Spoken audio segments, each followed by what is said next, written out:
I have a dream that my four little children will one day live in a nation where they will not be judged by the color of their skin, but by the content of their character. I have a dream today. 50 years ago today, in 1968, Reverend Martin Luther King Jr.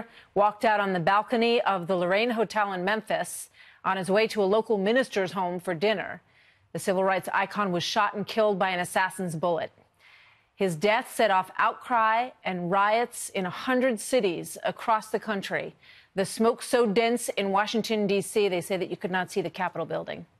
Now the divisive battle over the future of race relations in this country continues. Today, Reverend Jesse Jackson taking aim at President Trump in an op-ed that he wrote, writing this: 5 decades ago, a segregationist governor, George Wallace, peddled hate and division in reaction to the civil rights movement. Today, it is the president himself who is exciting anguish, bigotry, and fear.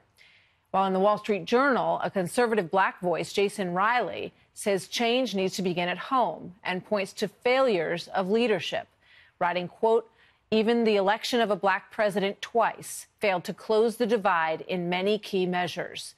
Black-white differences in poverty, home ownership, and incomes all grew wider under President Obama." Joining me now on where we are in terms of Dr. King's dream of national unity, Jeremy Hunt, an active duty Army officer and conservative commentator, and Juan Williams, co-host of The Five, Fox News political analyst and author of Eyes on the Prize, America's Civil Rights Years. Gentlemen, welcome. Good to have both of you with us today. Nice to be with you. You know, obviously, Great to be on with you. Thank you very much, Jeremy. Juan, let me start with you. You know, when you look at those two very different statements, what's your takeaway? Well, I think we live in a very divided society when it comes to arguments about President Trump and race and white nationalism and appeal to white voters and all that. But I just would ask everyone to stop for a second and apply some context. Even as we have these very unhelpful words in terms of pointing fingers at each other, and most Americans in polls say that we are highly divided. If you just look back 50 years when Dr. King was in the shot that you just showed, Martha, my goodness, that we have come so far in terms of everything from income to education to home ownership. There was no Civil Rights Act. There was no Voting Rights Act. There was no Fair Housing Act. We have so much work to do. But to me, Dr. King's vision, wow, I think he would be thrilled to know that we have had, for example, Jeremy's in the military, that we've had a Colin Powell as chairman of the Joint Chief of Staff, not to mention Secretary of State, Condi Rice as a Secretary of State, President Obama, a black president, unthinkable back in 1968. You know, Jason Riley points out, Jeremy, in another part of that piece, he says more marches won't address out-of-wedlock childbearing, more sit-ins won't lower black crime rates and narrow the school achievement gap. So, you know, it's a question, I think, between these two voices of, you know, where the improvement needs to happen. And are we open and honest enough about some of the issues that in some cases hold back still African Americans in the country? Absolutely. And first off, everything I say on the air, of course, is my personal views. And I agree with Juan that we have made some incredible progress just in the last 50 years. I mean, it is incredible, the great men in whose steps I walk in today. But I will say, though, that a few things about the piece, specifically in the Wall Street Journal. Well, first off, I do think that I agree in some capacity that if racism was eradicated in the United States immediately, if everyone was zapped with enlightened views on race magically, blacks would still suffer in several parts of our country today. And so a lot of these issues are policy issues and not necessarily just issues with race in particular.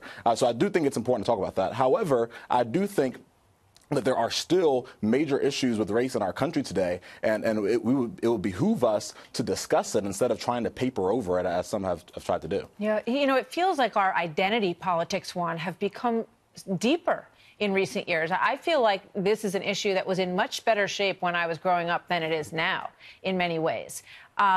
You know, how do you speak to that when you have so much division on college campuses happening? And you think about Martin Luther King's statement about being judged by the content of our character. That means everybody across the board, regardless of which identity group you put yourself in. Right. So this is really interesting to me because, you know, the fact is that when we were growing up, And Martha, you're younger than I am. But when we were growing up, my father lived in a segregated neighborhood. He couldn't get certain jobs. And I'm sitting here as, not only a Fox News employee, but a published writer and author. So I think we have made tremendous progress. But when you give people voice, people who previously felt like they couldn't speak up, that they really had to act in a way that was traditionally subservient or second class, and you let those people speak up, then there's going to be a lot of hubbub and disconcerting kind of rhetoric used. But I think, in fact, there's so much to be proud of in terms of America's journey here. I just think, sometimes you hear some of these civil rights leaders speak in draconian terms, not only about what's going on today or President Trump, but about America. And I just think that's wrong-headed. I think we have to appeal to our better angels. Quick final thought, Jeremy? I completely agree. Dr. King, he saw us all as he took the Christian view that many of us were all capable of hate, and only love can drive out hate. And it is time to as Juan said, to appeal to the better part of us, the unifying part of us, that we are all Americans and we're all in this together. Great message. Jeremy Hunt, thank you very much. Juan Williams, always a pleasure. Thank you, gentlemen.